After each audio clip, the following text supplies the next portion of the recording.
The city never truly slept, but for her, the nights were the hardest. Cold concrete pressed against her back as she curled beneath a broken streetlight, clutching a torn blanket that smelled of rain and dust. People passed her every day without seeing her, stepping around her like she was part of the sidewalk itself. To them she was invisible. To the world she was nothing.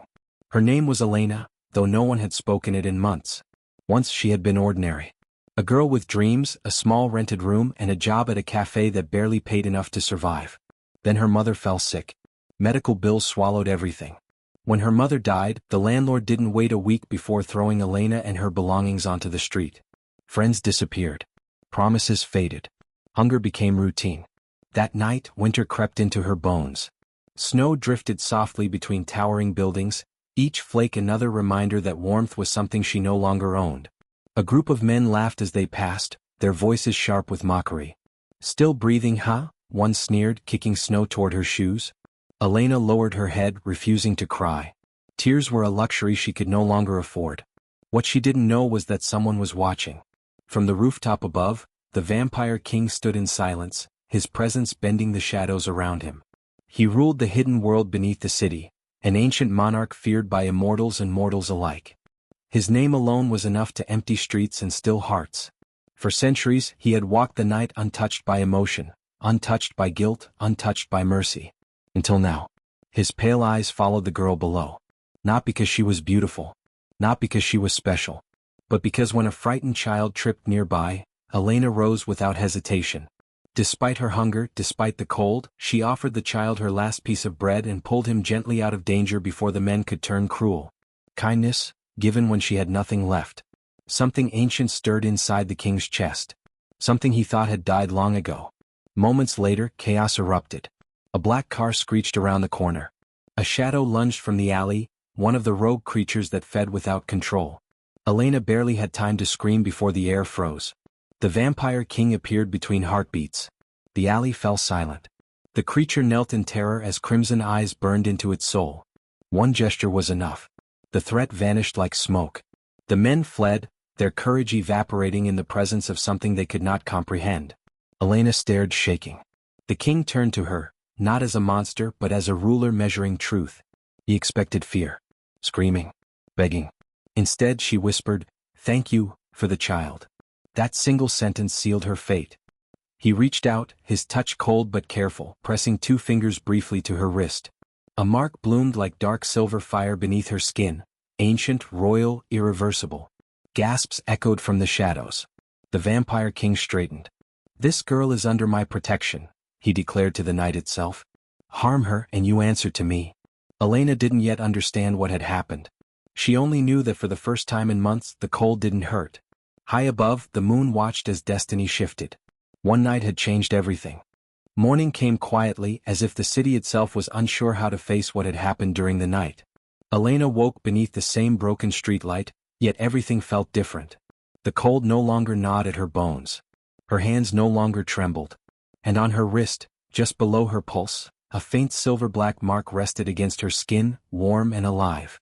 She rubbed it, confused. It hadn't been there before. Memories rushed back, the alley, the shadows, the fear, and him. The way the air had bent when he appeared. The authority in his voice when he claimed her protection. Elena's breath caught as she sat up.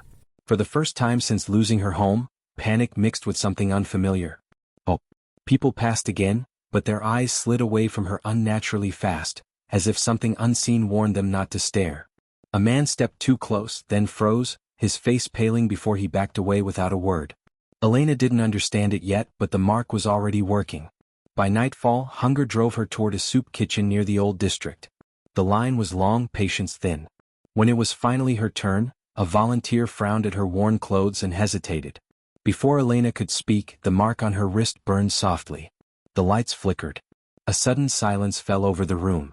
From the doorway, shadows stretched long across the floor as the Vampire King entered like a living knight. He didn't raise his voice. He didn't threaten. He simply looked at the volunteer, and the bowl was placed into Elena's hands immediately, overflowing. "You should not have to beg," he said quietly, his gaze fixed on Elena alone. Her knees weakened. "Why are you doing this?" she whispered once they were alone outside. "Because you fed a child when you were starving," he replied. "Because you showed courage without reward." And because this world is cruel to the gentle. She swallowed. I don't belong in your world. His expression softened just slightly. You don't belong in the gutter either. He offered her shelter that night. Not a palace, not luxury, but a safe room hidden above the city where no one could hurt her. Elena hesitated. Trust had betrayed her before. Yet something in his presence felt different. He never touched her without permission. Never raised his voice. Never looked at her as something to be owned. Days passed. Then weeks. Elena began to heal. Warm meals. Clean clothes. Quiet nights. But more than comfort, she was given respect. The Vampire King spoke to her as an equal, asking questions, listening when she answered. Slowly she learned about his burden, how he ruled to prevent chaos, how he punished those who preyed on the weak. One night she asked the question that haunted her. What does the mark mean? He met her eyes. It binds my protection to your life. It means no harm may come to you without consequence. It also means you are seen. Her voice trembled. And if I don't want to be protected forever? Pause. A long one. Then one day, he said, I will remove it. Power means nothing if it cages the innocent. Something shifted between them then, not love, not yet, but trust. Dangerous. Real.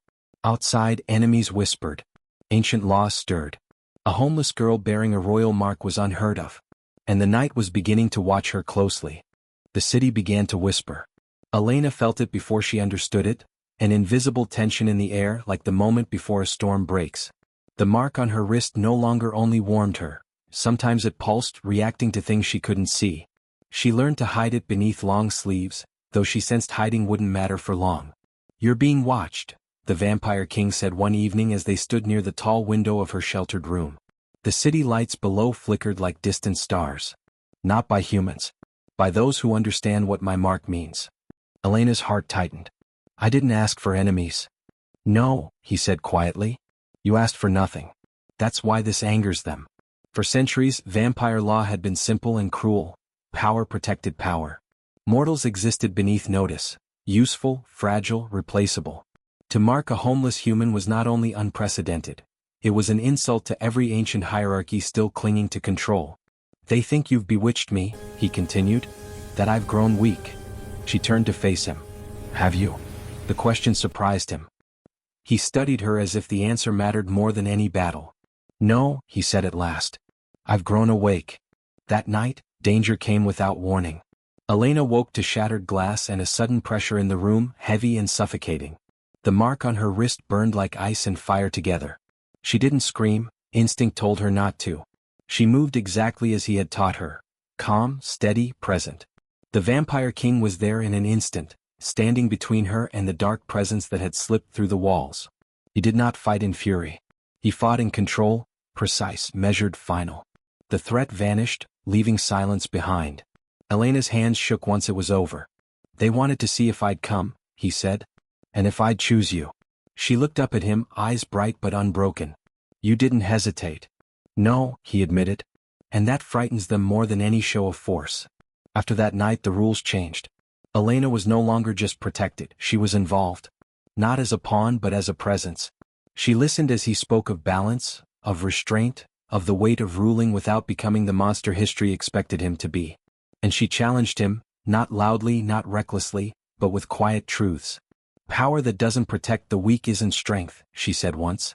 It's fear. He remembered those words when judgment was demanded. When cruelty was expected. When old instincts urged him to rule through terror. And slowly, impossibly, the city felt it. The predators vanished. The nights grew safer. Whispers turned to legends, of a king who punished injustice, and a marked girl whose kindness had reshaped an empire without lifting a hand. But Elena felt something else growing between them. Not hunger. Not dependency. Connection. One evening, as moonlight spilled across the room, she asked softly, "What happens to me when you're gone?" His answer was immediate. "I don't plan to leave. That's not what I meant." He understood then. Mortality. Time. The fragile truth he had avoided. For the first time in centuries, fear touched him, not of enemies but of loss. And Elena realized the truth as well. Being chosen by a king came with a price. And loving one might cost everything. Time became the enemy neither of them spoke about, yet both felt constantly. Elena noticed it in small things. The way the Vampire King watched her sleep as if memorizing her face, the way his hand hovered near hers but never closed the distance unless she reached first. He had fought monsters without fear, ruled centuries without regret, yet the thought of losing her unsettled him in ways battle never had. One night the mark on her wrist changed. It no longer only glowed. It responded. Elena collapsed to her knees, breath tearing from her chest as visions flooded her mind, ancient halls soaked in moonlight, shadows bowing, a throne carved from night itself. She saw herself standing beside him, not as a guest, not as a protected soul, but as something the world had never allowed before. When the pain faded, the Vampire King was already there, holding her as if she might vanish. "The mark is evolving," he said, voice tight. "It's reacting to you." "To me?" she whispered. "Or to what you want me to become?" He didn't answer immediately. When he did, his honesty was devastating. "There is a way to bind you to my world," he said. "To protect you forever. To give you strength, safety, time." Her heart stuttered. "And the cost?" "You would no longer be fully human." Silence stretched between them, heavy and unforgiving. Elena pulled away, standing despite the tremor in her legs. "You promised me choice. And you still have it," he said. "That's why I hate this." He told her the truth then, of ancient law, of balance, of how the world would never accept a mortal marked by royal power without demanding payment. Either the mark would be removed, leaving her defenseless once his enemies grew bolder, or she would step into a path that could never be undone. "I won't decide for you," he said. "Even if it costs me you." For the first time, Elena saw him not as a king, not as a protector, but as a man terrified of becoming the villain of her story. She walked the city alone that night. Past the streets where she had once slept. Past the places where people still looked through her as if she didn't exist. She saw suffering she recognized too well, and realized something painful and true. The mark hadn't made her special.